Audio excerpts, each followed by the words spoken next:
les universités états-uniennes, bizarre à dire ça comme ça, les universités américaines s'embrasent autour de la question de la Palestine. Ils font maintenant des campements en mode zadiste sur les campements des universités comme Columbia, comme Yale, pour des campements pro-Hamas. Ils s'en cachent même plus. On a eu le cas également, on a une réplique également à Sciences Po où les CRS sont venus déloger des étudiants et puis le lendemain ils sont revenus, ils ont refait leur campement pro-Hamas. Un responsable du Hamas a fait une communication publique officielle pour remercier les universités américaines de porter leur combat. Et Jean-Luc Mélenchon se fait attraper par le col en mode complice du Hamas par un étudiant autour de Sciences Po. Il y a beaucoup de choses à voir. Beaucoup de choses à voir. Accrochez-vous à vos slibards.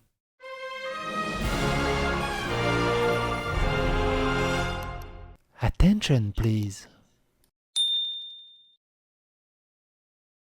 On a déjà fait une première vidéo à ce sujet. Les universités américaines deviennent une no-go zone juive. On va pas revenir en détail sur tout. Je vous invite à regarder cette vidéo-ci. Le lien est dans la description. N'hésitez pas à poser un like, un commentaire, à vous abonner. Merci de soutenir également la psychosphère. Sans vous, la psychosphère ne peut pas rayonner et je ne peux pas continuer mon taf. Donc, merci pour votre soutien. Vite fait, Mélenchon qui se fait attraper par le callback. Complice du Hamas. Ah, il l'a chopé par le callback.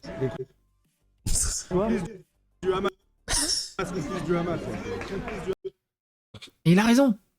La LFI est pro-Hamas. Il s'en cache même pas.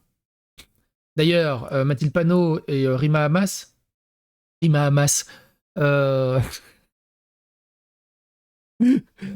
sont convoqués pour apologie du terrorisme. Mais bref. L'administration de Columbia a perdu le contrôle total de son campus, prévient une organisation pro-israélienne. Ça date du 23 avril. Et vous allez voir l'enchaînement de la situation. Une organisation pro-israélienne a fait savoir que les administrateurs de l'université de Columbia avaient perdu le contrôle de son campus et devraient perdre le financement fédéral. Parce que oui, on l'avait vu dans la première vidéo, il y a des énormes familles riches juives qui donnent des millions et des millions en dons aux universités. Des universités où, quand on leur dit vos étudiants, ils appellent aux génocides juifs, et que la directrice s'est dit ça dépend du contexte. C'est de la liberté d'expression, ça dépend du contexte au bout d'un moment. Non, bah non. Du coup, ils commencent à retirer leur financement. Et ça monte même au niveau de l'État. Les manifestations anti-israéliennes se poursuivent à l'université de Columbia, alors que les étudiants occupent une partie du campus avec des tentes depuis mercredi dernier. La police de New York a procédé à plus de 100 arrestations jeudi, mais les manifestants ont été autorisés à organiser leur campement sous tente tous les jours qui ont suivi. Pourquoi ils ont eu l'autorisation d'organiser leur campement? Rose Rothstein, cofondateur et PDG du Stand With Us, une organisation éducative pro-israélienne, a déclaré à Campus Reform que les administrateurs de Columbia avaient perdu le contrôle du campus. L'administration de l'université de Columbia a perdu le contrôle total de son campus parce qu'elle a permis à des foules alignées sur les terroristes d'exclure, d'intimider, de menacer et d'agresser physiquement les étudiants juifs. Et on l'a vu au travers de plusieurs vidéos précédemment, sur Sciences Po, sur Rennes, sur Nantes, sur Nanterre, sur Paris 8, il me semble aussi. Bref, ça touche aussi les universités, évidemment, et les facultés françaises. Retrouvez tout ça dans les playlists qui sont dans la description. Avec les manifestations pro-Hamas sur le campus et juste devant ses portes, les étudiants juifs ont exprimé leur crainte de marcher n'importe où sur le campus, en particulier près du campement, et implorent l'administration de fournir des aménagements qui leur permettraient d'étudier d'une manière qui protège leur sécurité et le bien-être, a déclaré Rothstein. Rothstein a également déclaré que le témoignage du président de l'université de Columbia, Minouche Shafik, devant le congrès mercredi, n'était que du bout de ses lèvres. De toute évidence, le récent témoignage du président Shafik n'a été que des paroles en l'air, et les poursuites judiciaires contre Columbia, fondées sur l'environnement antisémite hostile, y compris le procès intenté par les étudiants et le centre Stand With Us pour la justice juridique, doivent être renforcées par des mesures supplémentaires, des mesures énergiques, a déclaré Rothstein. Les leaders de Stand With Us a également appelé le Congrès à retirer tout le financement fédéral à la Columbia. Le refus dangereux de l'administration de prendre les mesures nécessaires pour protéger les membres juifs de la communauté du campus, qui inclut des rapports selon lesquels l'administration n'a pas permis à la police de New York d'entrer sur le campus pour aider à rétablir la sécurité, devrait être accueilli par une action rapide et décisive, par ceux qui ont le pouvoir d'exiger des mesures administratives, y compris la suppression immédiate par le Congrès de tout financement fédéral, a déclaré Rothstein. Souvenez-vous, hein, Harvard, on en avait parlé, Evergreen, on en avait parlé, tout ça c'est des truchements.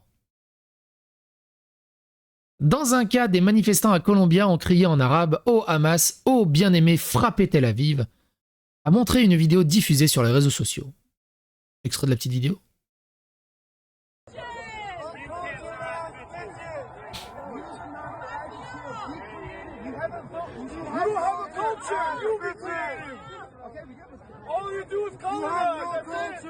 Ce qui est fou, c'est que c'est dans une des universités les plus huppées des États-Unis. Hein.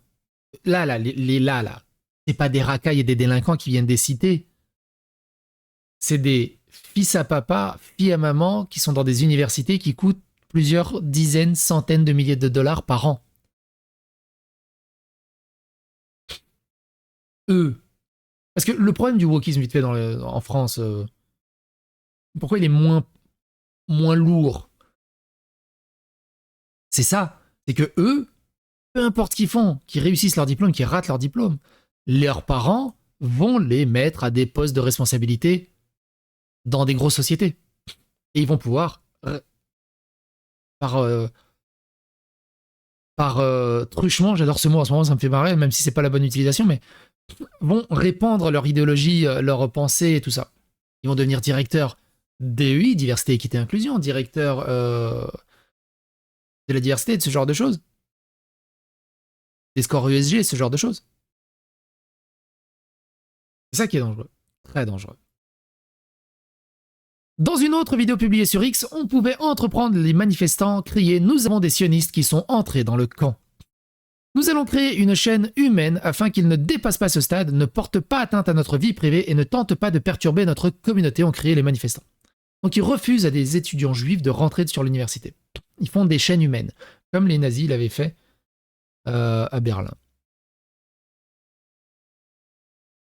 Nous allons marcher, ou comme, en plus c'est aux États-Unis, hein, comme pendant la ségrégation, comme les étudiants blancs le faisaient avec les étudiants noirs, où ils se faisaient refuser l'entrée.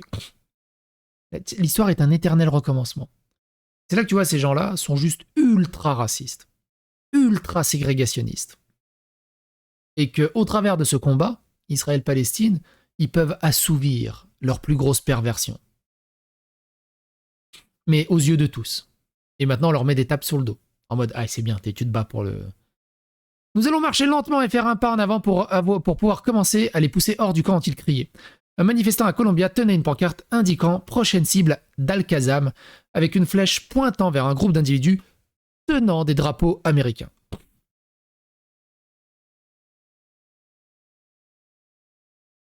Celle-là, elle est encore plus folle. Dans les vidéos prises par Campus Réforme, des membres des campements de solidarité de Gaza de l'Université de Columbia ont refusé l'accès aux journalistes, invoquant la nécessité d'un rendez-vous préapprouvé pour parler aux organisateurs et aux membres de l'équipe de presse afin d'accéder au campement. Grosso merdo, entendez par là, t'es de tel organe de presse, t'as pas le droit de rentrer. T'es de tel organe de presse, t'es un copain, tu peux rentrer. À quel moment? Si ça, c'est pas la Corée du Nord, si ça, c'est pas les Khmers rouges, si ça, c'est pas dictatorial. Comme en France, hein. Hein, les presses, les journalistes, ils se disent « Nous, on n'invite pas l'extrême droite. Nous, on est le camp du bien. Nous, on est pour la liberté d'expression, ok, mais pas avec l'extrême droite. »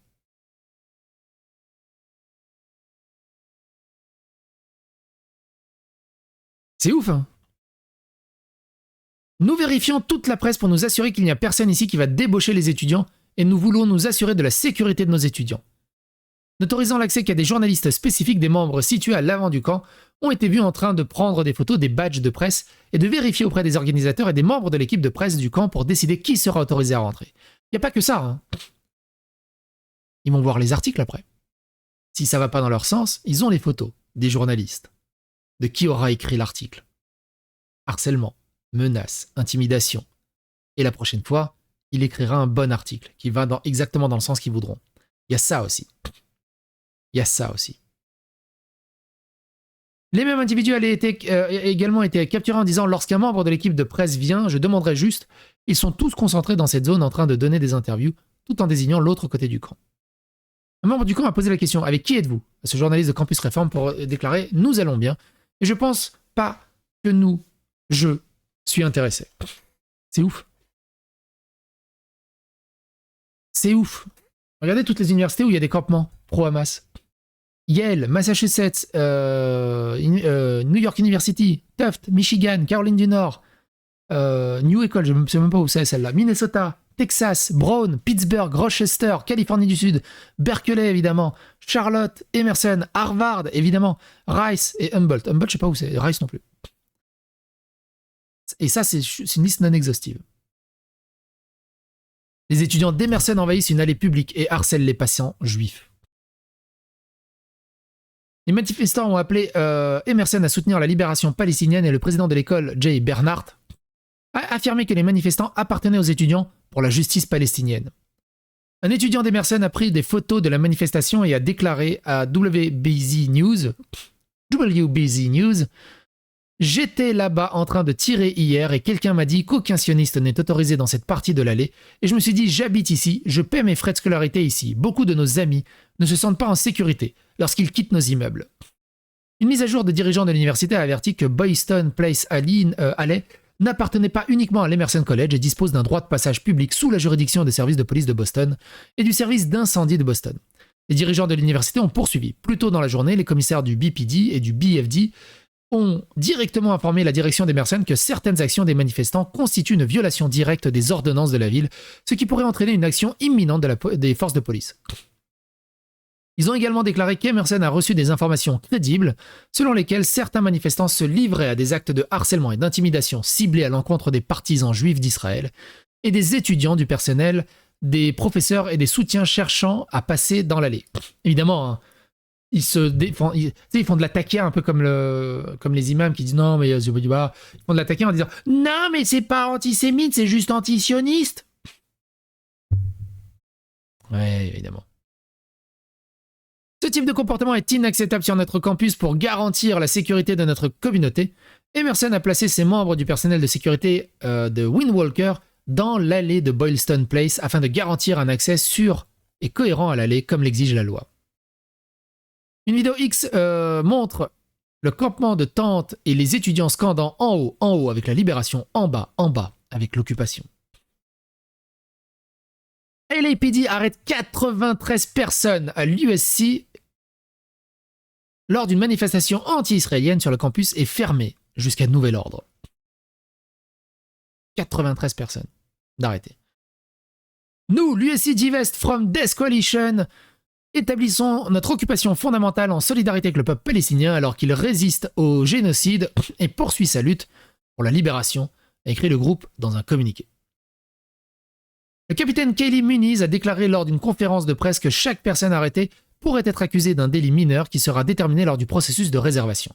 Muniz a déclaré qu'il y avait eu une arrestation pour agression avec une arme mortelle, ajoutant que la plupart des arrestations concernaient une intrusion.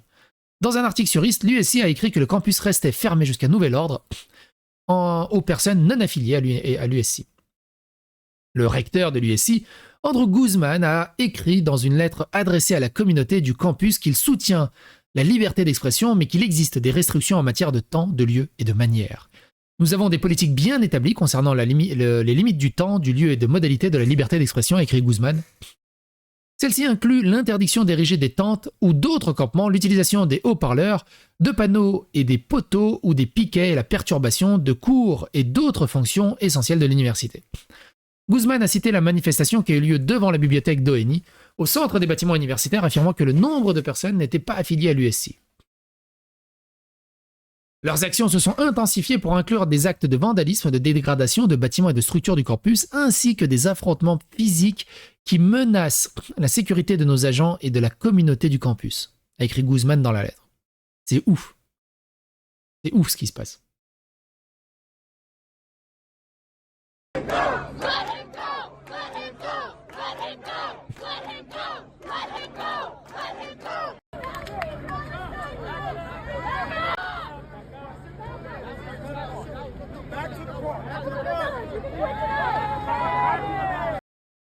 Ces étudiants pensent vraiment que leur petite manifestation à la con sur leur université va régler le problème de guerre entre Israël et Palestine. Ça fait 70 ans qu'ils se font la guerre. Par contre, ils ont décidé de soutenir une organisation terroriste. Ça, c'est intéressant comme truc.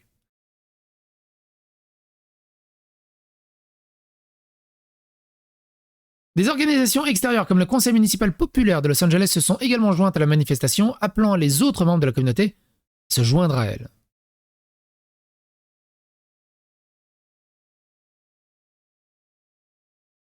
Notre université ne sera pas occupée. On parle de Austin. Chère communauté de UT. L'université du Texas, j'imagine. Cette journée a été difficile pour beaucoup. Nous avons été témoins de nombreuses activités que nous n'avons pas l'habitude de vivre sur notre campus. Il y a naturellement beaucoup d'émotions autour de ces événements. Aujourd'hui, notre université a tenu bon, appliquant nos règles tout en protégeant le droit constitutionnel à la liberté d'expression. Les manifestants pacifiques dans le cadre de nos règles sont acceptables. Enfreindre nos règles politiques et perturber la capacité d'apprentissage des autres n'est pas autorisé. Le groupe qui a mené cette manifestation a déclaré qu'il avait violé les règles institutionnelles. Nos règles comptent et elles sont appliquées. Notre université ne sera pas occupée. Les manifestants ont tenté de concrétiser leurs intentions déclarées d'occupation du campus. Des personnes non affiliées à UT les ont rejoints et beaucoup ont ignoré les appels continus des responsables de l'université à la retenue et à se disperser immédiatement. L'université a fait ce que nous avions dit qu'elle ferait face aux actions interdites. Nous étions préparés avec le soutien nécessaire pour maintenir les opérations du campus et assurer la sécurité et le bien-être de l'environnement d'apprentissage de nos plus de 50 000 étudiants. Nous sommes reconnaissants envers les innombrables membres du personnel et les agents chargés de l'application des lois de l'État et des universités, ainsi que les personnels de soutien qui ont fait preuve des retenues extraordinaires face à une situation difficile qui se joue dans les universités de tout le pays. Il existe un moyen d'exercer la liberté d'expression et le discours civil, et notre bureau des doyens des étudiants a continué de proposer des moyens pour garantir les manifestations puissent se dérouler dans le respect des règles. L'université du Texas continuera à prendre les mesures nécessaires pour que toutes ces fonctions universitaires se déroulent sans interruption. Virez-les de l'université. Après, le problème, c'est qu'ils ont le cul entre deux chaises. Tu les vires de l'université, ça veut dire des centaines de milliers de dollars. En moins. C'est compliqué. 9 personnes arrêtées dans le campement anti-israélien de l'université du Minnesota. Ilhan Omar dit qu'elle a été émue par la protestation. Le Hamas publie une déclaration en faveur du camp d'occupation sur les campus aux États-Unis. Ça, c'est quand même balèze. Un responsable du Hamas a publié une déclaration en faveur du campement anti-israélien sur les campus qui sont créés à travers les Amériques. Izzat al-Rishek, haut responsable du Hamas, a publié hier ce message sur sa chaîne Telegram, selon Joe Truzman, analyste de recherche principal à la Foundation pour la défense de la démocratie. Campus Reform a vérifié l'authenticité de la déclaration. Dans le communiqué, Al-Rishek a qualifié les sionistes de néo-nazis et a déclaré que l'administration Biden paiera, tôt ou tard, pour son soutien à Israël. L'administration américaine dirigée par le président Biden viole les droits individuels et les droits à l'expression et arrête des étudiants et des professeurs d'université en raison de son rejet du génocide que notre peuple palestinien est soumis dans la bande de Gaza aux mains des néo-démocrates. Des sionistes nazis sans la moindre sentiment de honte quant à la valeur juridique représentée par les étudiants et les professeurs d'université, a déclaré Al-Rishek. N'inquiète personne que ça soit un groupe terroriste qui soutient les universités, les étudiants. J'imagine qu'ils vivent ça comme une victoire et ils sont fiers, les étudiants. L'administration Biden, partenaire de la guerre brutale contre notre peuple palestinien, ne veut pas admettre que c'est devant l'opinion publique américaine qu'elle a découvert la vérité sur l'entité nazie, qu'elle s'est rangée aux valeurs humaines C'est ouf. Et qu'elle a décidé de se tenir à droite. À droite, du bon côté de l'histoire, du camp du bien. Les étudiants se tiennent du camp du bien, du bon côté de l'histoire. Vous savez à quoi ça me fait penser? Merde, c'était quoi avant le Hamas? C'était quoi l'organisation terroriste qui était à la mode là? Putain. Je sais plus. C'était Al-Qaïda? Oh, je sais plus. Attends. Je crois que c'était un truc comme ça, attends. Délique, comment on écrit Al-Qaïda féministe. Je crois que c'était ça. Hein. Alors déjà, l'Arabie Saoudite en mode féministe. C'est quelle coordination terroriste qui a dit on sera beaucoup plus féministe? J'avais fait une vidéo il y a longtemps, il y a peut-être un an ou deux. Qui expliquait qu'ils voulaient faire en sorte de faire avancer la cause des femmes et tout ça, qui seront beaucoup plus féministes que les États-Unis et tout ça. Hezbollah, je crois que c'était le Hezbollah, ouais. T'as peut-être raison, ouais. Hezbollah. Hezbollah? Alors du coup, j'ai pas dû mettre Hezbollah dans le titre de la vidéo. J'irai le chercher plus tard. Mais continuons le truc.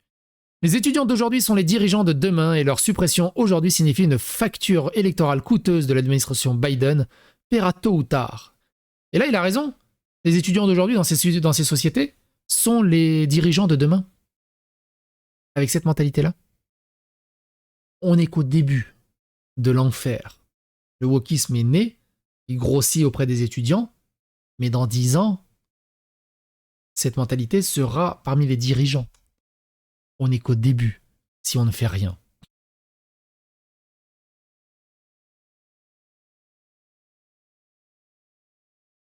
La déclaration du Hamas, une organisation terroriste désignée, intervient alors que les organisateurs du mouvement, après ça répète. Le président de Columbia donne 7 réponses différentes sur le statut d'emploi d'un professeur pro-Hamas.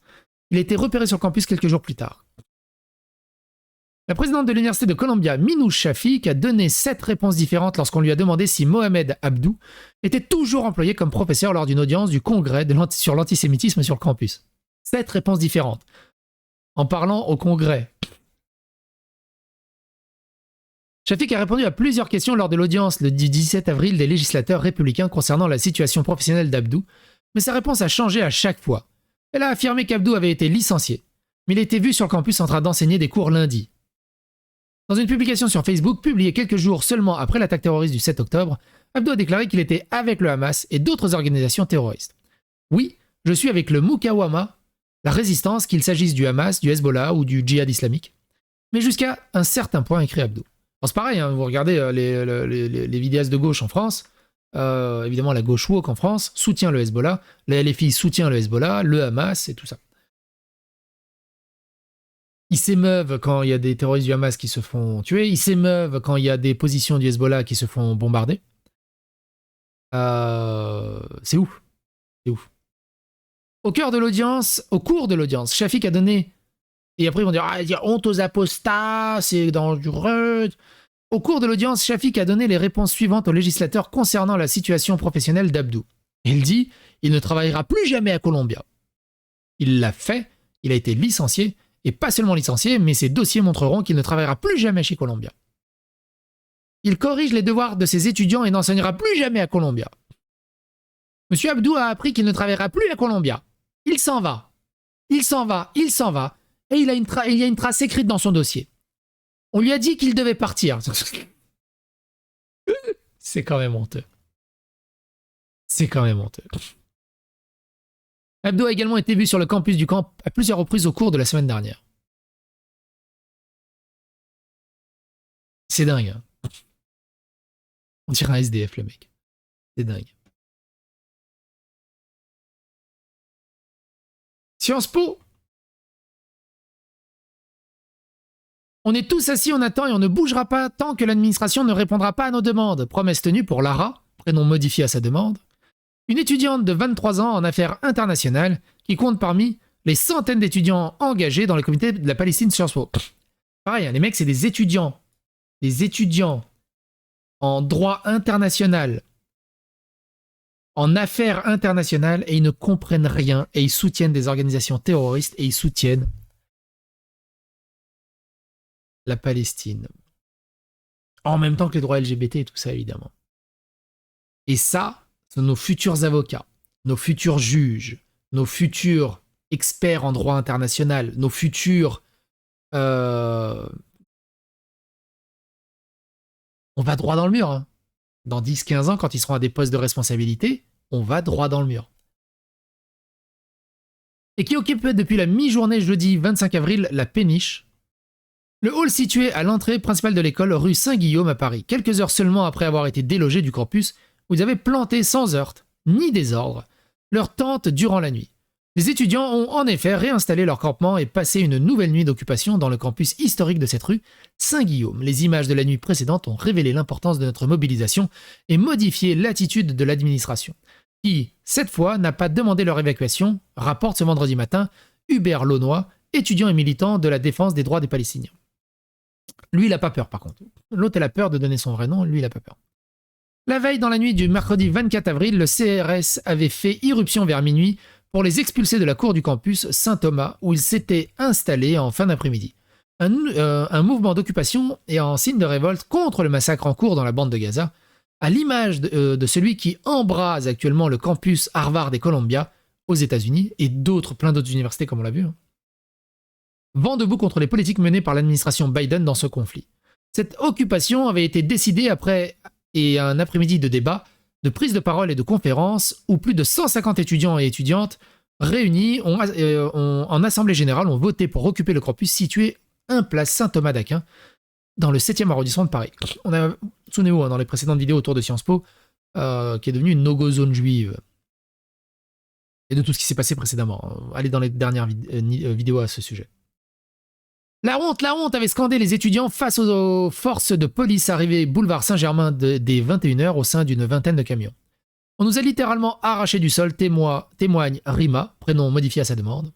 Une étudiante de 18 ans, année de bachelor, qui n'imaginait pas l'ampleur des forces de police mobilisées pour les déloger, considérant que de telles images nuisent à l'image de l'école. Les étudiants de Sciences Po, j'ai failli être à Sciences Po, moi j'ai fini à Paris 8. Ça se trouve, j'aurais eu une autre vie. Ne désarme pourtant pas et attendant que de l'administration qu'elle organise une réunion ressemblant l'ensemble des membres de l'école, on veut que tout soit mis à plat et que tout le monde puisse enfin s'exprimer sur ce qui est en train de se passer, affirme Lara. Oui, tout le monde a le droit de s'exprimer, mais t'as intérêt à dire ce qu'on a envie d'entendre, sinon tu dégages, on t'harcèle, on te menace et ta vie c'est un enfer. Qui rejette la proposition de la direction de réunir une petite communauté de 15 personnes. Les étudiants réclament par ailleurs aux instances dirigeantes de mettre fin aux mesures disciplinaires à l'encontre de ceux qui expriment un engagement envers Gaza.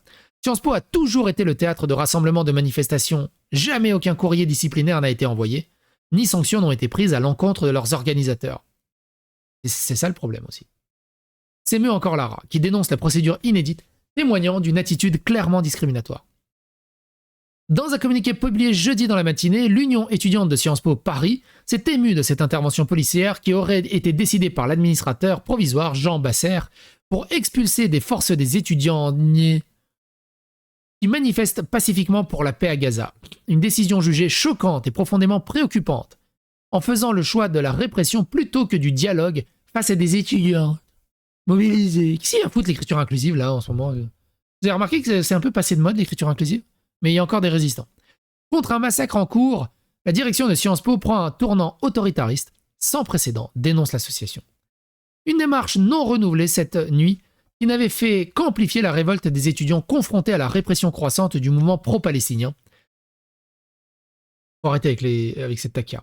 C'est des mouvements pro-Hamas. Point. C'est point. Faut arrêter les conneries. À Sciences Po et dans le reste des universités.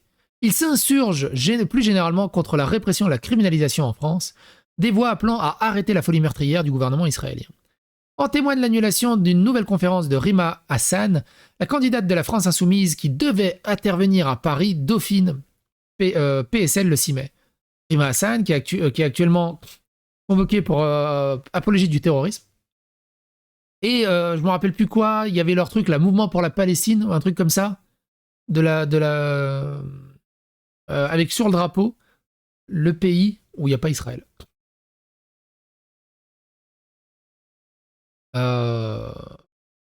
Où ils disent... ils font de l'attaquer en disant si c'est possible de faire un mouvement à 2 pays, un endroit à 2 pays. Et alors que leur vrai truc, c'est impossible de faire un État à 2 États. C'est les deux, hein, c'est Rima Hassan et Mathilde Panot. Mathilde Panot, elle est en témoin dans l'affaire, je crois, un truc comme ça. Elle vient juste pour témoigner ou pour apporter des éclaircissements. Mais c'est Rima Hassan qui est convoquée. Ou c'est un truc comme ça.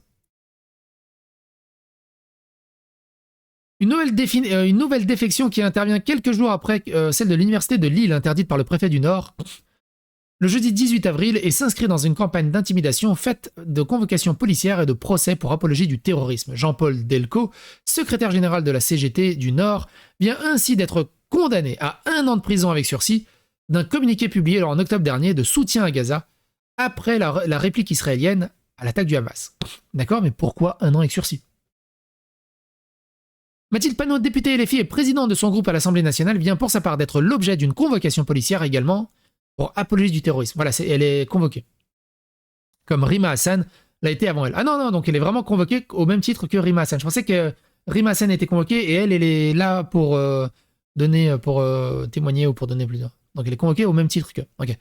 Cette dernière a apporté sur son X son soutien à l'initiative des étudiants de Sciences Po, leur assurant « Vous êtes du bon côté de l'histoire, sans le savoir, vous êtes en train de guider nos sociétés. » Ce qui est ouf, c'est que c'est ça. Il parle du camp du bien, il parle du bon côté de l'histoire. Je vous rappelle que la politique en Palestine, pour le mariage pour tous, pour les LGBT, pour les gays, c'est une catastrophe. Rien que ça, normalement, il devrait être contre. Et au-delà de ça, qu'est-ce qu'ils s'en foutent du conflit israélo-palestinien? Tout ce qui les arrange là-dedans, et on va terminer là-dessus, tout ce qui les arrange là-dedans, c'est que ça leur permet de critiquer les Juifs et de critiquer Israël.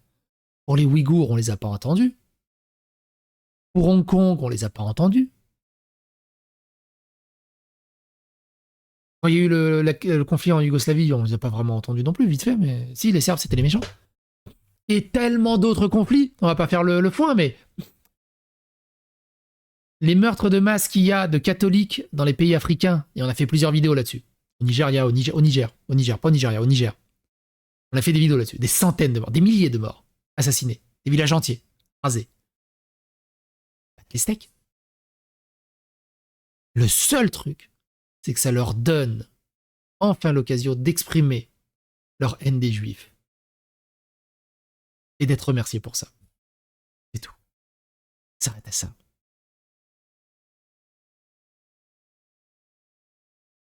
Bref, les Arméniens. Et tellement d'autres trucs.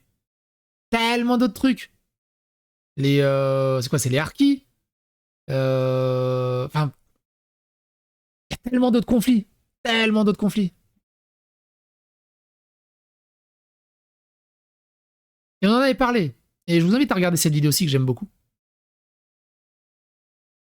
Ce mouvement ne peut que donner qu'une chose. Il peut donner que les Khmers rouges. Je vous invite à regarder cette vidéo aussi. Les Khmers rouges, quand l'extrême gauche est allée au fond du fun. Et les gens oublient, hein, les Khmers rouges. Ils pensent, ouais, les Khmers rouges au Cambodge, blablabla, Chine, blablabla. Mais la Chine communiste, c'est grâce à la France. Les Khmers rouges, les dirigeants des Khmers rouges, ils étaient à l'université en France, au PCF. Et ils ont juste appliqué. On leur a appris. Mais en France, ils n'ont jamais réussi à arriver au pouvoir totalement. Pol Pot, il a réussi. Et il n'a pas fait que de la compote. Les woke, actuellement, ils sont dans les universités. S'ils viennent au pouvoir, c'est les Khmers rouges. On avait vu il y a très longtemps. C'est un sujet qui est sorti un peu du débat. Mais souvenez-vous, il y a très très longtemps, on avait vu qu'ils voulaient dénucléariser la famille. Grosso merdo, qu'un enfant qui naît dans une famille était retiré de la famille et était alors, ils n'utilisaient pas ces termes, mais grosso merdo, ils étaient endoctrinés pour la patrie pour la nation, pour la famille, de la patrie. Mais du coup, le père et la mère n'avaient plus aucun droit sur l'enfant. Parce qu'ils partaient du principe que si l'enfant naît et qu'il est sous la juridiction du père et de la mère, et bah, du coup, il va récupérer les mêmes travers et les mêmes mauvaises choses qui nuisent à la progression du camp du bien et aux idées progressistes. Donc en fait, l'idée, c'est de retirer l'enfant, que ça devienne juste un numéro.